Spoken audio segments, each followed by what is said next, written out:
A GB News presenter has spoken about the impact being stalked for the past 16 months had on her mental health. Ellie Costello, who found fame on ITV show Airline, thanked fans for their kind ways as she opened up about the scary ordeal on social media on Thursday. The TV star says she was left fearing for her safety and experiencing panic attacks, after a man who appeared virtually on her GB News show stalked her and sent her multiple messages for over a year. Ellie shared her story following Leo Jones, 41, being given a 5-year restraining order and a suspended jail sentence at St Albans Magistrates Court on Thursday.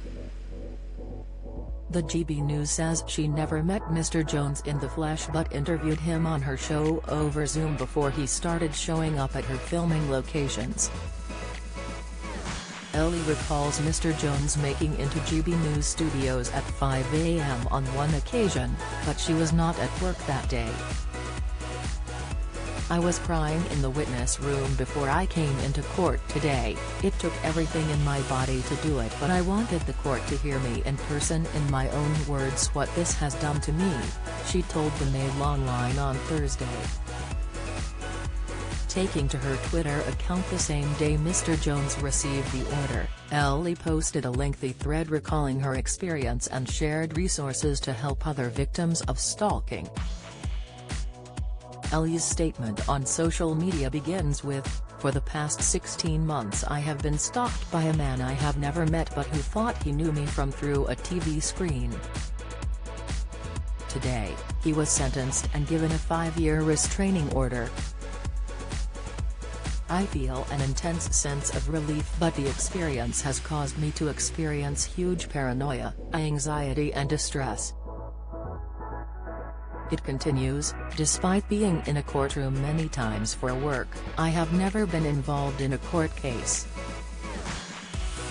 Earlier today I read my victim impact statement from behind a screen. I felt it was important to appear in person and describe in my own words how the past 16 months have affected me."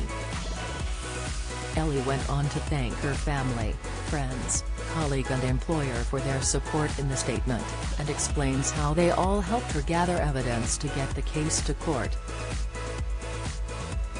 The statement then goes on to address Ellie's concerns about how many women experience similar ordeals.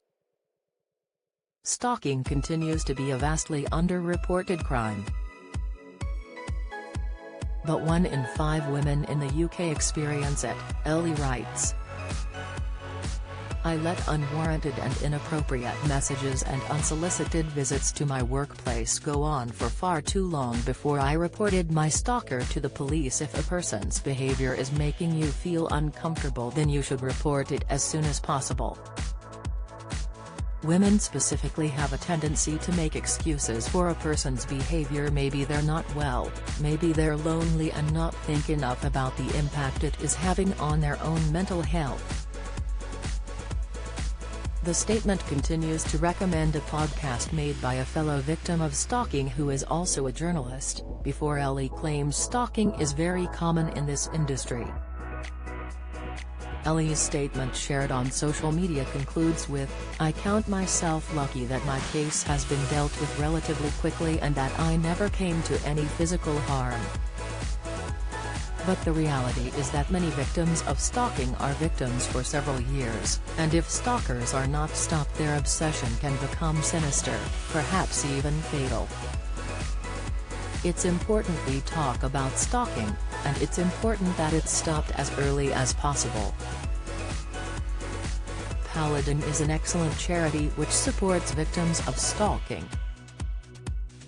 You can find them and other helpful resources here, www.paladinservice.co.uk.